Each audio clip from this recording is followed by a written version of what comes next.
नगर निकाय चुनाव की सरगर्मियां तेज हो गई है। ऐसे में सभी उम्मीदवार घर घर जाकर वोट मांग रहे हैं। लेकिन जैसे ही चुनाव शुरू होता है, सभी नेता घर जाकर वोट मांगना शुरू कर देते हैं और कई तरह के वादे भी करते हैं।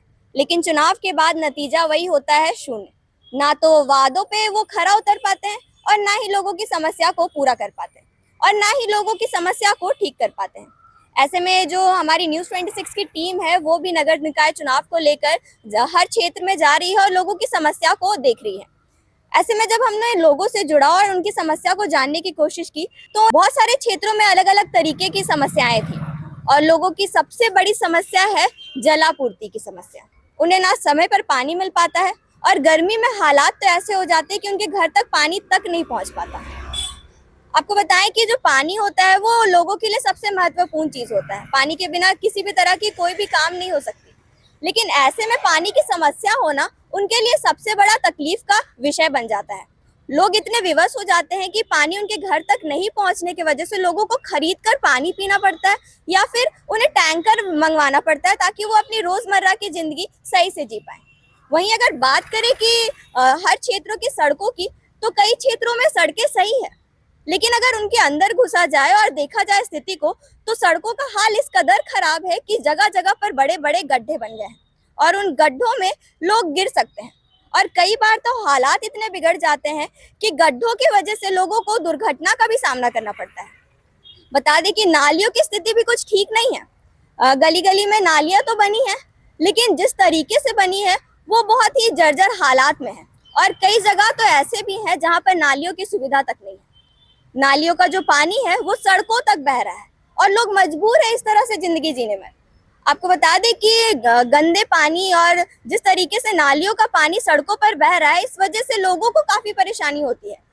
उन्हें रोजमर्रा की जिंदगी में काफी तरह की परेशानी होती है और सबसे बड़ी परेशानी उनकी स्वास्थ्य को लेकर होती है। कभी कभी तो हालात इतने खराब हो जाते हैं कि नालियों का पानी सड़कों पर बहने की वजह से स्वास्थ्य पर सीधा असर डालता है। डेंगू, मलेरिया, टाइफाइड जैसी बीमारियां लोगों पर प्रहार कर रही है। वहीं अगर देखा जाए कि अलग अलग और समस्याओं की, तो कई इलाके ऐसे हैं जहां पर ना तो फायर ब्रिगेड जा पाता है और ना ही एम्बुलेंस की लोगों को सुविधा मिल पाती है।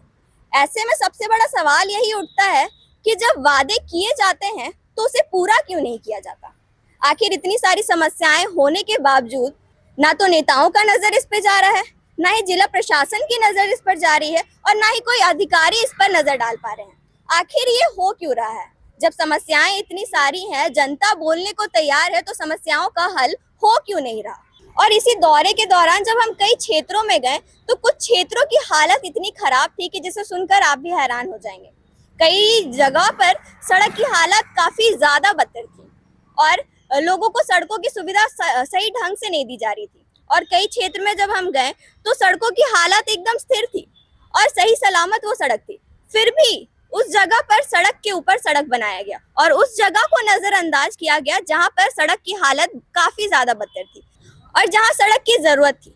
लेकिन अब सोचने वाली बात यह है कि जहां पर सड़कों की जरूरत है, वहां सड़क ना बनाकर उस जगह पर सड़क बनाना जहां पर पहले से ही सड़क की हालत ठीक है, ये कितने हद तक सही है? आपको क्या लगता है कि ये नेताओं का कोई तरीका है वोट लेने का, या फिर कोई और बात है? क्योंकि जहाँ सड़क की जरूरत नहीं है वहां सड़क बनाना और जहाँ पर सड़कों की जरूरत है उसे नजरअंदाज कर देना कितना हद तक सही है? लेकिन आप खुद ही सोचिए कि आखिर ऐसा करना कितना हद तक सही है। क्या नेताओं का ये तरीका है वोट लेने का? क्या वो दिखाना चाहते हैं कि वो काम कर रहे हैं, वो भी ऐसी जगह पर सड़क बनाकर जहाँ पर सड़क की जरूरत ही नहीं है? अब इस पर अपनी राय हमसे जरूर साझा कीजिएगा, लेकिन इससे पहले हम आपको ये बता दें कि हालात सिर्फ सड़कों के ही खराब नहीं है। गली मोहल्ले से लेकर हर जगह तक स्ट्रीट लाइट तो लगाई गई है, लेकिन स्ट्रीट लाइट सही से चलती नहीं है। अब सोचिए, जहाँ पर स्ट्रीट लाइट की जरूरत है वहाँ स्ट्रीट लाइट ना जलना कितना हद तक सही है? कई बार ऐसा होता है कि इलाके इतने ज्यादा पॉश होते हैं और वहाँ पे स्ट्रीट लाइट नहीं होने की वजह से लोगों को काफी परेशानी होती है। अंधेरे की वजह से कई बार ऐसे हालात बन जाते हैं कि लोगों को दुर्घटनाओं का सामना करना पड़ता है।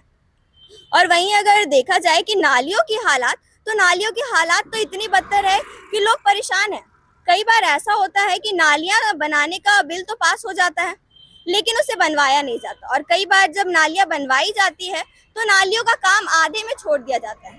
और लोग हमें ये भी बताते हैं कि जो उनका खुद का पर्सनल नाली होता है उसे भी तुड़वा दिया जाता है, ये बोलकर कि वो नालियों का व्यवस्था करेंगे और नालियों को फिर से बनवाएंगे, क्योंकि नालियों की जो सुविधा है उसे ठीक की जा सके। लेकिन ना तो वो नाली बनती है और ना ही उनकी पर्सनल नाली रह पाती है। अब सोचने वाली बात यह है कि जब लोगों को सुविधा मिल नहीं रही है और ना ही उनकी मांगों को पूरा किया जा रहा है, तो फिर जनता किस आधार पर उन्हें वोट देगी। और अब जनता के पास ये भी विकल्प नहीं है कि वो नोटा का विकल्प यूज कर सके, क्योंकि इस बार के नगर निकाय चुनाव में नोटा का विकल्प दिया ही नहीं गया है। तो अब जनता विवश है कि उन्हें किसी ना किसी एक को वोट देना ही होगा। लेकिन जनता अब यही सवाल पूछ रही है कि आखिर जब नेता उनके लिए काम कर ही नहीं रहे हैं तो वो वोट दे तो दे किसे। साथ ही सड़क की समस्या के साथ साथ लोग कचरे की समस्या से भी त्रस्त हैं।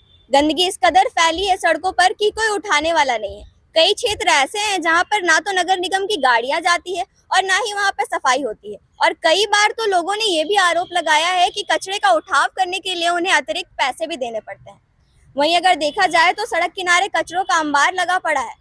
कई जगह ऐसे हैं जहां पर गली मोहल्ले की शुरुआत में ही कचरों का अंबार लगा हुआ है और उसे कभी उठाया तक नहीं जाता।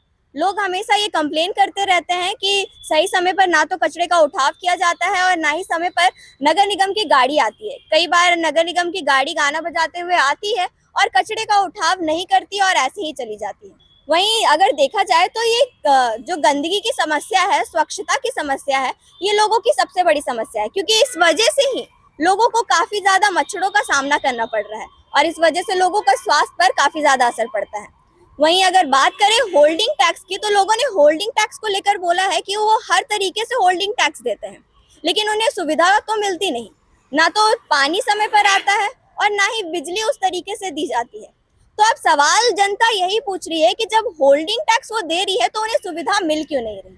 वो तो होल्डिंग टैक्स देने के लिए तैयार है, लेकिन सरकार सुविधा दे क्यों नहीं पा रही है। और वहीं अगर बात करें दूसरी तरफ, तो हर बार लोगों की सुविधा को सुनिश्चित करने के लिए काफी तरीके के फंड पास किए जाते हैं, लेकिन वो फंड कहाँ जा रहा है, क्योंकि स्थिति तो सुधर नहीं रही। स्थिति तो जस की तस है, लोगों की समस्या में किसी भी तरह का सुधार आ नहीं रहा, लेकिन वो फंड जा कहाँ रहा है। जनता का बस यही सवाल है कि अगर फंड दिया जा रहा है तो वो जाता कहाँ है, क्योंकि उनकी स्थिति पर किसी भी तरीके से सुधार नहीं आ पाता। देखिए, चुनाव आपके लिए होता है और उम्मीदवार चुनना आपकी जिम्मेदारी है, लेकिन कई बार ऐसा होता है और लोगों ने भी हमें ये बताया दौरे के दौरान कि जब रैलियां होती है नेताओं की तो उन्हें पैसे दिए जाते हैं उन रैलियों में शामिल होने के लिए, और कई बार तो उनसे वोट मांगा जाता है पैसों के दम पे।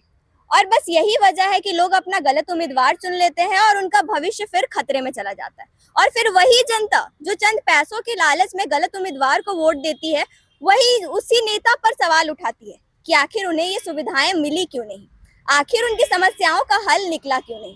तो ऐसे में जिम्मेदारी आपकी है कि चंद पैसों की लालच में आप गलत उम्मीदवार ना चुने, बल्कि अपने भविष्य को ध्यान में रखते हुए और अपनी सुविधाओं के हल के लिए आप सही उम्मीदवार को ही वोट दें। अब वोट देना आपकी जिम्मेदारी है और सही उम्मीदवार चुनना भी आपकी ही जिम्मेदारी है।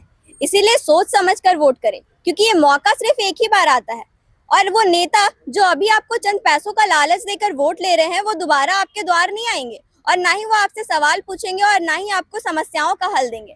इसलिए ये मौके का फायदा उठाएं और सही उम्मीदवार ही चुने, ना कि चंद पैसों की लालच में अपने आप को बेच दें। इसीलिए हम आपसे अनुरोध करते हैं कि अपना हर एक वोट सोच समझ कर दें और हम ऐसे ही जन मुद्दे आप तक लाते रहेंगे। तब तक के लिए हमारे साथ जुड़े रहें और देखते रहें न्यूज़ 26 झारखंड। तब तक के लिए धन्यवाद।